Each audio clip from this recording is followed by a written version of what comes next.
नमस्कार साथियों, आज मैं आपको बताऊंगा कि प्रैक्टिकल एग्जाम में आप लोग को क्या-क्या करना है। बहुत सारे स्टडी सेंटर का कुछ-कुछ डाउट आ रहा है कि हमें क्या करना है, कैसे कर रहा है। बहुत सारे स्टूडेंट का भी कमेंट आ रहा है कि हमें है ना कि प्रैक्टिकल किस तरह करना है। तो सबसे पहले मैं आपको बता देता हूँ कि आपकी जो प्रैक्टिकल है यह 700 की होगी और 700 में पूरा का पूरा प्रैक्टिकल का एग्ज़ाम आपके अपने स्टडी सेंटर पे ही होगा। और प्रैक्टिकल का एग्जाम लेने की पूरी जिम्मेवारी आपके स्टडी सेंटर की है। सिर्फ एक पेपर के लिए आपको काउंसिल के तरफ से कॉपी और क्वेश्चन भेजा जाएगा, जिसका आपको है न कि आंसर देना है। बाकी बात जो 6 पेपर है उसकी पूरी जिम्मेवारी स्टडी सेंटर की है और सातों पेपर का जो मार्क्स देना है, जो कॉपी चेक करना है, जो आपको नंबर बैठाना है, जो आपका इवेल्युएशन करना है, वह स्टडी सेंटर का ही है।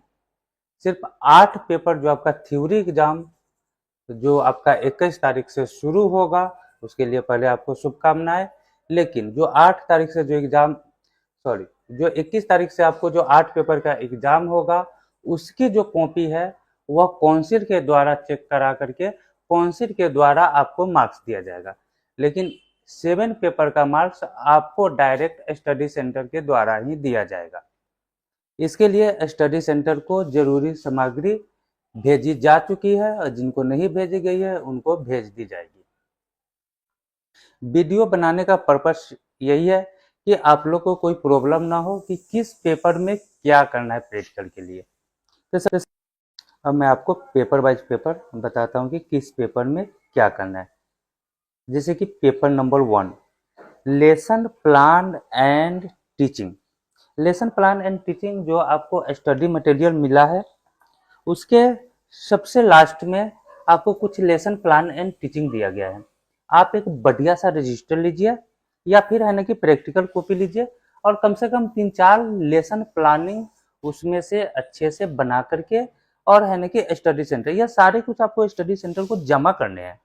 तो उसमें से लेसन प्लानिंग 3-4-5 लेसन प्लानिंग लिखिए, मिनिमम 3 तो आप लिखिए ही और स्टडी सेंटर को जमा कीजिए। जैसे कि मैथ का है ना कि ये लेसन प्लानिंग होगा, हिंदी का होगा, इंग्लिश का होगा, आपको कविता कैसे पढ़ाना है, कविता कैसे बनाया जाता है, उसके बाद राइम्स कैसे बनाया जाता है, पोइम कैसे बनाया जाता है, उसके बाद है ना कि मैथ आपको कैसे बच्चों को सिखाना है, इसको है ना कि लेसन प्लान एंड टीचिंग कहते हैं।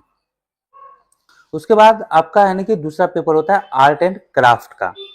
आर्ट एंड क्राफ्ट में जैसे कि आप लोग चाहे हम लोग ने बचपन में बहुत सारी है ना कागज की हवाई जहाज बनाई है, उसके बाद कागज का फूल बनाया है, या हम लोग गत्ता को या प्लास्टिक बोतल या बहुत सारी चीज़ों को काट काट के कुछ कुछ है ना कि अच्छी चीज़ें या डिजाइनिंग चीज़ें बना लेते हैं। तो यही आपका आर्ट एंड क्राफ्ट होता है। कम से कम 3-4-5 आर्ट एंड क्राफ्ट आप आर्ट एंड क्राफ्ट बनाइए, क्योंकि आप नर्सरी टीचर ट्रेनिंग कर रहे हैं और इसमें है ना कि बच्चों को सिखाने के लिए नई नई चीज़ चाहिए। तो ये सब चीज़ आपको है ना कि आनी चाहिए, इसके लिए सब कराया जाता है। यह आपका है ना कि स्टडी का पार्ट है। उसके बाद होता है art file and other file. Art file and other file में क्या होता है कि जैसे कि मान लेते हैं कि आपने बहुत सारी पेंटिंग बना ली या बहुत सारा कुछ है ना कर लिया, तो उसको किस प्रकार है ना कि सजा के रखे या किस प्रकार है ना कि इकट्ठा करके रखे, ताकि उसको है ना कि समय से खोजा जा सके। बच्चों में ये सब चीज़ को बताना बहुत जरूरी होता है, इसलिए यानी कि आपको बच्चों की तरह सोच करके काम करना पड़ेगा। बच्चे क्या एक्टिविटी करते हैं, बच्चे क्या करते हैं, उस हिसाब से आपको है ना कि पढ़ाया जाता है या बताया जाता है, तो उसी हिसाब से आपसे है ना कि काम भी करवाया जाएगा। जैसे कि आपने 20 पेंटिंग बना ली, तो उसको 20 को इकट्ठा करना है, तो उसके लिए एक फाइल बनाएंगे। जैसे आपके पास बहुत सारा डॉक्यूमेंट होगा, तो उसके लिए आप मार्केट से बना बनाया फाइल खरीद के लाते हैं, जिसका है ना कि अच्छा सा है ना कि कवर होता है। फिर उसके अंदर है ना कि अलग अलग पार्ट होते हैं, जिसमें आप अलग अलग तरह के डॉक्यूमेंट रख सकते हैं। तो उसी तरह है ना कि इसको भी है ना कि आप है ना कि जो भी सामान होता है, ठीक है, या जो भी आपका है ना कि आर्ट वगैरह होता है, उसको एक फाइल में लगा करके या फिर अदर चीज के लिए ही एक फाइल बनाना। जैसे कि लेकिन आपको हैंडमेड बनाना है, मार्केट से नहीं, आपको हैंडमेड बनाना है। और उसको क्या करना है कि अच्छे से कवर लगा करके उसको पेंटिंग करके उसके ऊपर गत्ता चिपका के पेपर चिपका के पेंटिंग करके, माने कि ऐसा कुछ आपको है ना कि बनाना पड़ेगा। उसके बाद preparation of teaching add. Preparation of teaching add का मैं यहाँ पे कुछ है ना कि एग्जाम्पल है ना कि डाल दूंगा, वीडियो एग्जाम्पल, आप वहाँ से देख करके समझ सकते हैं, जैसे कि हिंदी का लेटर कैसे बनाया जाए, कैसे बनाया जाता है। इसी तरह आर्ट फाइल भी बनाया जाता है, यह अपने आप में एक आर्ट फाइल भी है, ठीक है, यह एक आर्ट एंड क्राफ्ट भी है, और यह प्रिपरेशन ऑफ टीचिंग एड्स भी है। तो मैं आपको कुछ है ना कि वीडियो डाल दूंगा, उससे आपको है ना कि पता चल जाएगा, ठीक है। उसके बाद आपका भाइवा, यानी कि पेपर नंबर 5। पेपर नंबर 5 में भाइवा यानी कि इसको हम लोग यानी कि इंटरव्यू भी बोल सकते हैं, यानी कि आपसे है ना कि किसी टॉपिक पे पूछताछ करना, क्या बच्चों को कैसे पढ़ाएंगे, बच्चों को क्या पढ़ाएंगे, बच्चे कैसे सीखते हैं, बच्चों को आर्ट एंड क्राफ्ट क्यों पढ़ना चाहिए, बच्चों को है ना कि मारना पीटना क्यों नहीं चाहिए, बच्चों को प्यार से क्यों पढ़ाना चाहिए। तो यह एक भाइवा यानी कि एज अ इंटरव्यू, यह भी आपका स्टडी सेंटर का ही पार्ट है। उसके बाद पेपर नंबर 6 में होता है इंटरनल असेसमेंट। इंटरनल असेसमेंट में क्या होता है कि आपने वास्तव में पूरा कोर्स किया है, तो इसके लिए कम से कम हर एक पेपर से 8 पेपर का आपका थ्योरी एग्जाम है, उसके हर एक पेपर से कम एक एक क्वेश्चन, आप एक अच्छा डायरी लीजिए और उसमें है ना कि आप सारे चैप्टर से कम एक एक क्वेश्चन को अच्छी तरह लिखिए, फेयर की तरह, और आप उसको स्टडी सेंटर को जमा कीजिए। यानी कि आपका टोटल हो गया लेसन प्लान एंड टीचिंग में मिनिमम 3 लेसन प्लान, आपके स्टडी मटेरियल के सबसे लास्ट में है। आर्ट एंड क्राफ्ट में बच्चों को खेलने वाली जो सामान हम बना सकते हैं बनाएंगे। Art file and other file में वह जो सामान होता है, चाहे पिक्चर वगैरह होता है, उसको कैसे यानी कि अच्छे तरीके से रखा जा सकता है, यह चीज हो गया। 4 में प्रिपरेशन ऑफ टीचिंग एड, मैं यहाँ कुछ वीडियो डाल दूंगा, उसके हिसाब से आप यानी कि देख करके समझ जाएंगे कि प्रिपरेशन ऑफ टीचिंग एड क्या होता है। देखिए हम लोग कुछ कुछ कार्टून तरह का बना करके उसमें 1-2 मैथ सिखाने का, इंग्लिश सिखाने का या फिर हिंदी सिखाने का कुछ यानी कि टीचिंग एड बनाते हैं, तो वह यानी कि जिसको आर्ट एंड क्राफ्ट और आर्ट फाइल वगैरह बनाने आता है, पेंटिंग वगैरह करने आता है, उनके लिए आसान है। पेपर नंबर 5 भाइवा यानी कि लगभग इंटरव्यू, और पेपर नंबर 6 इंटरनल असेसमेंट, यानी कि कहने का मतलब है कि फेयर की कॉपी जमा करना, ठीक है। तो आप समझ गए होंगे, तो हम आपको आगे art file and other file बता देते हैं।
आज हम आपको मात्रा चक्र के द्वारा मात्राएं सिखाएंगे। जो 12 खड़ी होती है उसको सिखाएंगे। तो अक्षर है हा, हा ही,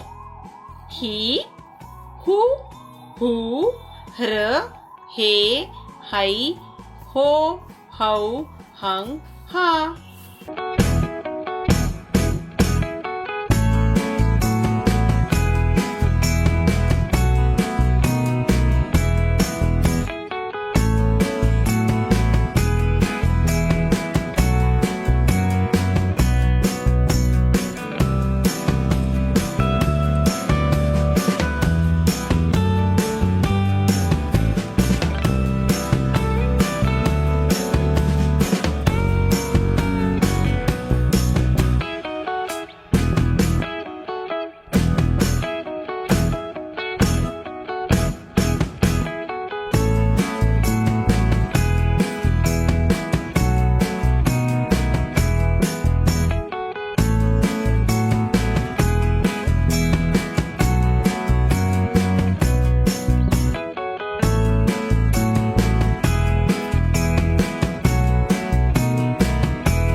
ठोस आकृतियों की, जिसमें कि घन, घनाभ, शंकु, बेलन, डिस्क और गोला दिया हुआ है।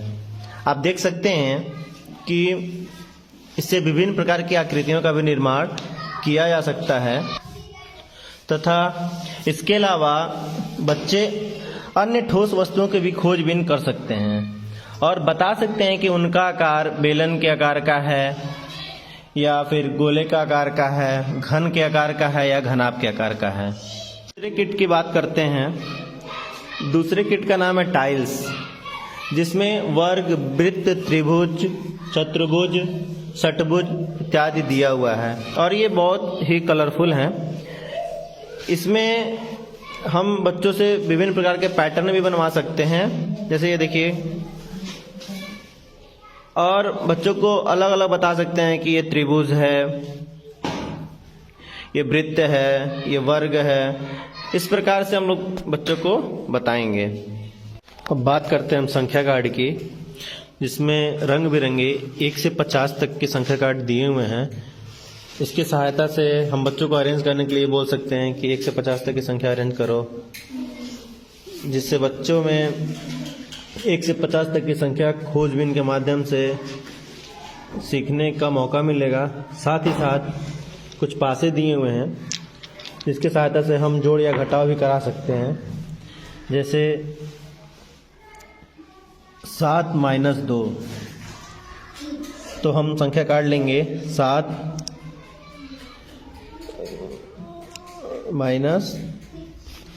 2 इक्वल टू होता है 5। इस प्रकार से हम बच्चों को जोड़ व घटाव पासे के माध्यम से भी बता सकते हैं। करने सामग्री जो कि स्टैंपिंग ये दिया हुआ कुछ टूल्स, जिसके आधार पे हम बच्चों को 3D व 2D का जानकारी भी करा सकते हैं। बच्चा ये देखेगा तो उसको 3D लगेगा, लेकिन जब इसे स्टैम्प से कॉपी पे लगाएगा तो वो 2D में कन्वर्ट हो जाएगा। साथ ही साथ बच्चों को धारिता का भी अनुमान लगवाया जा सकता है। जैसे कि देखेंगे कि ये है, इसमें कितना पानी आएगा, कितना पानी आता है, और उसी प्रकार ये दिया हुआ है। अब हम बात करते हैं डोमिनो संख्या कार्ड की, जिसके माध्यम से हम बच्चों को संख्या का बोध, संख्या की विभिन्न प्रकार की संक्रियाएं, जोड़ व घटाव बता सकते हैं। जैसे ये देखिए डोमिनो कार्ड दिया हुआ है, इसमें हम बच्चों को बोलेंगे कि 1 से 5 तक की संख्या को अरेंज करें, तो बच्चे ऐसे इसको लाइन से लगाएंगे, जिसमें 1 होल है, 2, 3, 4, 5। उसी प्रकार 5 + 0 5 ही होता है, इस बात को भी हम बच्चों को बता सकते हैं। और 4 + 1 5 होता है। उसी प्रकार 4 है, 4 + 0 4 ही होगा, और 2 + 2 4 होगा। और इस डोमिनो कार्ड का प्रयोग हम संख्या कार्ड के अनुसार भी कर सकते हैं। जैसे कि अगर 1 है, इस पे हम 1 ये लगा देंगे संख्या कार्ड, तो इससे क्या होगा, बच्चे गिन के भी सीख सकते हैं। 2 पे लगवाएंगे। इस प्रकार बच्चों में संख्या के प्रति जो समझ है वो भी विकसित होगा और जोड़ व घटाव के लिए भी उपयोगी होगा। इस डोमिनो संख्या कार्ड से एक और गतिविधि हम करा सकते हैं, जिसमें हम बच्चों से कहेंगे कि बच्चों को कोई कार्ड हम देंगे, जैसे ये 6 है, और बच्चों से कहेंगे कि इसमें ढूंढो कि ये 6 संख्या वाला डोमिनो कार्ड कौन सा है। तो बहुत सारे डोमिनो कार्ड को देखते हुए बच्चे ढूंढेंगे, तो उनमें जोड़ की प्रवृत्ति भी आएगी। देखिए जैसे ये 4 और 2 6। इस प्रकार इस डोमिनो कार्ड से हम लोग विभिन्न प्रकार की गतिविधि करा सकते हैं। अगली सामग्री की हम लोग बात करते हैं ब्लॉक्स के बारे में।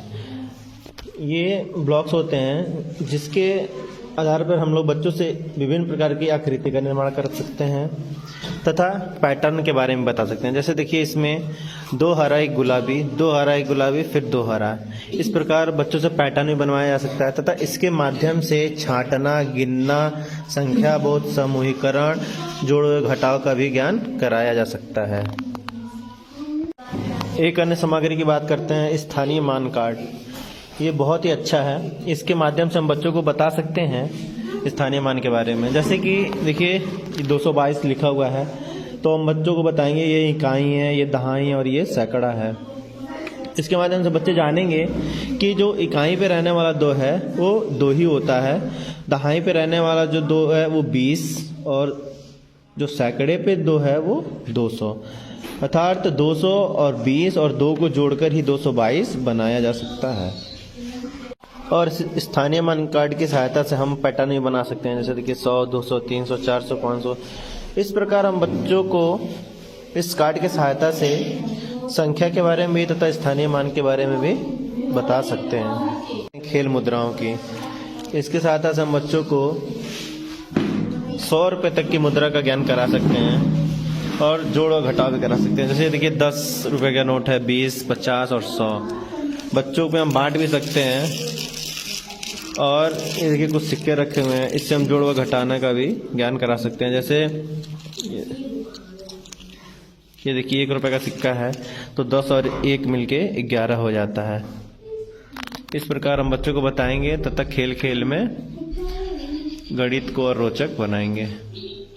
और आप ऐसे ही यानी कि फाइल बना करके आप अपने स्टडी सेंटर को जमा कीजिए। स्टडी सेंटर को काउंसिल को जो मार्क्स भेजने की अंतिम तिथि है वह 30 तारीख है। आप इसके पहले यानी कि जमा कर सकते हैं, या फिर आप स्टडी सेंटर से बात कर लीजिए। अगर आपको लगता है कि आपको एक्स्ट्रा टाइम चाहिए तो स्टडी सेंटर के रिक्वेस्ट पे 1-2 दिन या 3 दिन का एक्स्ट्रा समय आपको दिया जा सकता है, यानी कि आप 3-4 तारीख तक जमा कर सकते हैं। स्टडी सेंटर को 5 तारीख तक का यानी कि समय मिल जाएगा, क्योंकि 5 दिन ग्रेस पीरियड है। तो आप अच्छे से इसको बनाइए, जमा कीजिए। बेस्ट ऑफ लक, आपका दिन शुभ हो। जय हिंद।